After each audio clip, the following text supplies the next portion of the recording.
Hey folks, here today and looking at two different manufacturers. One, of course, is the Glock, well-known, well-established, and Smith & Wesson, another very well-known and well-established organization. What we're looking at today are 9mm pistols and a couple of different versions of them. At the very top, we have the M&P, and on the left side here of the video screen, we have the M&P series. This particular gun is the M&P Pro series, which is sort of a competition inspired gun, and has things on it like a fiber optic front sight, a nice trigger. In this case, I've actually replaced the Smith trigger with the Apex forward set trigger, which I like quite a bit. Good IDPA gun, good competition gun, IPSC, whatever you want to shoot.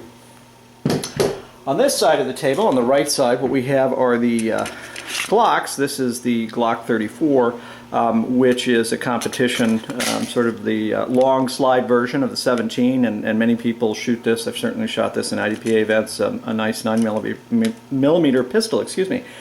So what I wanted to do is just kind of give you a real quick overview of my personal opinions regarding these particular firearms.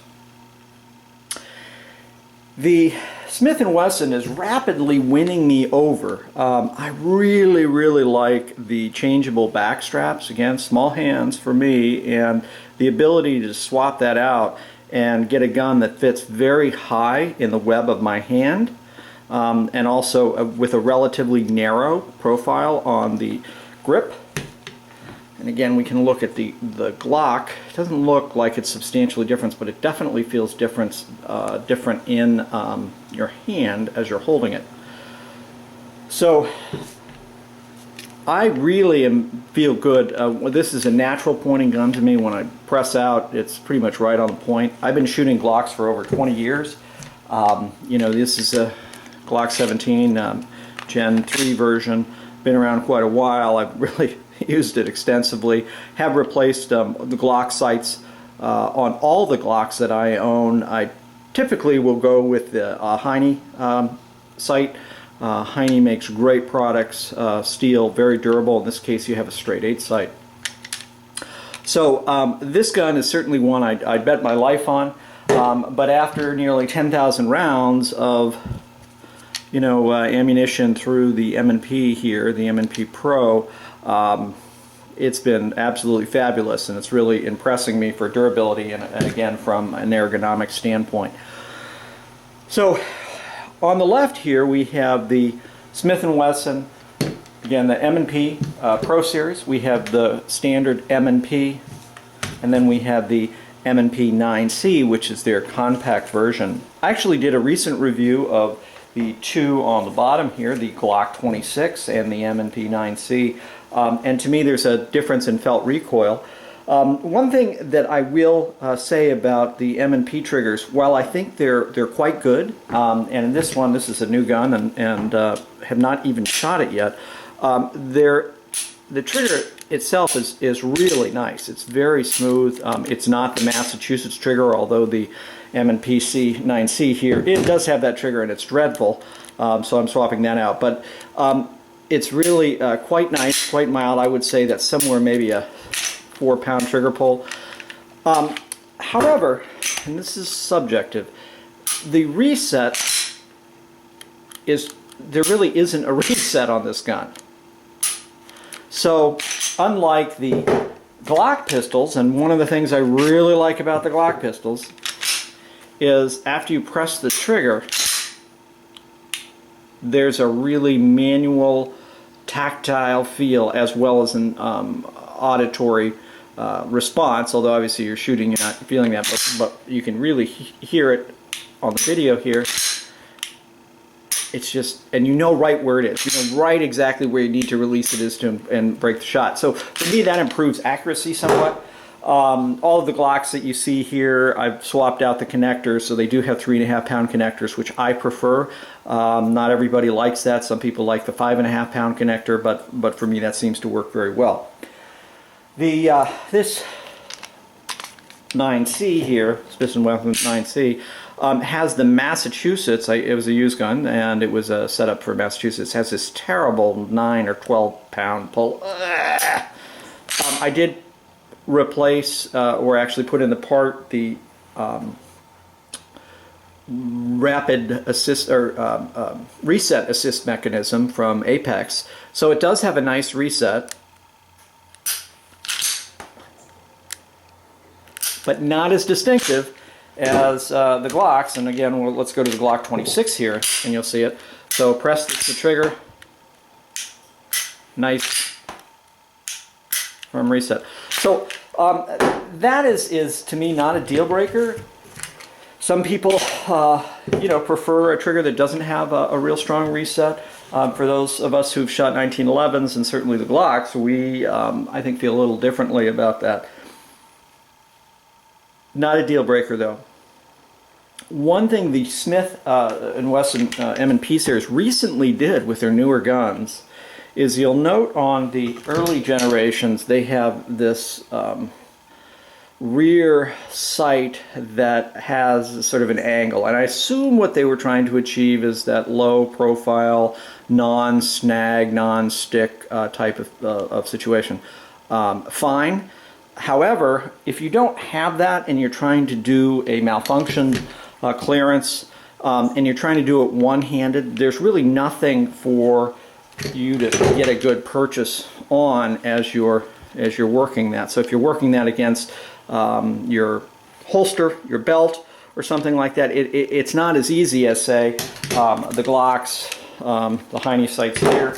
Either one of these work quite well, and they're quite easy. You can get a good purchase there, good resistance, and these are just some night sights that came with the gun, which again, with that block, nice block there, it's very easy to get that edge. So when you're working that, when you're working the slide back, you can do that. So Smith & Wesson, obviously looking to improve their products, have obviously had some feedback about that. So they've cut this new little block out of there, which means now you've got essentially the same sight from the rear sight picture, but you now have this slight ledge, and that ledge right there is really nice because, again, if you're doing any kind of malfunction drill single-handed and you can't use anything but the side of your belt or your holster or something, you can grab that lip right on there, which allows you to cycle the gun and get the gun back into action and clear out that malfunction. So I think that's a real credit to Smith in realizing that and making that change. The other thing, I do not have one on the table. I do not own one yet, but the M&P Shield pistol that I picked up in a gun shop the other day. Wow, I really like the trigger on that, and I've been told that the triggers, the newer triggers are going to be coming out from Smith, will be using whatever the mechanism set up there, the springs or whatnot, because the M&P Shield has a great crisp reset. And for me, that's the only thing that they don't have in comparison to the Glock. So looking at these handguns here, I think I would highly recommend either version. Again, I've been shooting Glocks for 20 years. They've never failed me. I've shot tens of thousands of rounds through them. They're incredibly durable, very easy to work on, easier to totally strip down into the total guts of the gun and clean it than the Smith, which is more intense and has a lot more springs internally and things that you have to do. And I'm talking beyond your typical field strip where you're sliding off the slide here. That's very easy to do, obviously, with the Smith. You simply rotate this down, release this, press your trigger, and then you've got it, and you can pop your spring and your the rest of it out here. You got your barrel and what is it? You know, easy enough to clean. However, if you want to get into the guts of the gun, so getting in here into the spring mechanism here, and actually going down through here, you've got actually punch pins. So you've got to punch these out. And then there's far more complicated trigger setup than what you have on the Glocks. So again, that's not a deal breaker for everybody. I'm not sure that folks, not everyone really cares, but with the Glock, you know, obviously same type of thing. You take this out, you take the barrel out, and then you can totally strip down all the parts in here, including your striker, clean all this out. It's super easy. As far as the actual trigger mechanism itself, you know, punch here, whole thing lifts out. A very simple mechanism, and again, I love that because you can just, you know, take that out in 30 seconds, totally disassemble it, throw it in a bucket of simple grain, scrub it out, and very easy to clean and maintain, and of course swap out different parts if you want a different trigger connector here, or you want to mess around with springs. Again, very easy, and especially for someone like me that's not particularly talented with his hands, to manage that and do that. Actually going to go out to the range in a little bit here, and we're going to shoot both the Glock 17, again one of my favorite guns that I've had forever, and we're also going to shoot the M&P in 9 and just give you some thoughts on that. Both great pistols, both like them quite a bit. You'll note on the Glock 17, what I've done is this is actually a tungsten guide rod, and what I like about that, and Smith has a steel guide rod, and for those of you who may be aware of this, you know, the original Glocks came with a plastic guide rod. Now, the advantage of putting a steel or tungsten guide rod in here, a spring guide rod, is that you've added a little weight up front, and it's not a huge deal. It also prevents the spring from moving or flexing as much during recoil. You've got obviously a stiffer part in there. So I like that. Not everybody does, but for me that's a simple modification, and one that really makes the gun a little better because it keeps the front sight down. There's not a lot of muzzle flip with 9mm, but if you're shooting some hotter defense loads, particularly the 127 plus P plus by Ranger, the Winchester Ranger line, you notice that when you've got the plastic part in there. So that's one thing I like, and of course Smith has gone with steel parts, not as heavy as tungsten, but that works very well. I think that's a little more durable. It's sort of a improvement over what the Glocks had. So excuse the wordiness of this review.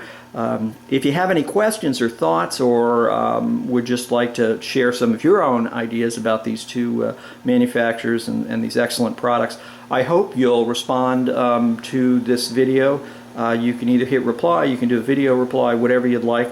Love to have your input and thoughts and feelings. My final thought is, regardless of the make or manufacturer or caliber of the gun, some people are get very emotional. These are tools, and really whatever tool allows you to do what you need to do with it is what I would recommend. So if Glocks do that for you, great. If Smith & Wesson products do it for you, great. If 1911s do it, great. There is no one size, one perfect pistol. I think, you know, I own a SIG 226, great pistol.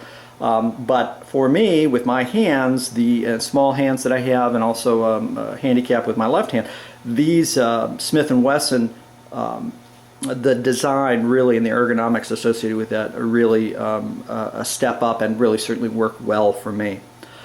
So again, we're going to go shoot a couple of different, both the 17 and the M&P regular size, and give some thoughts on that.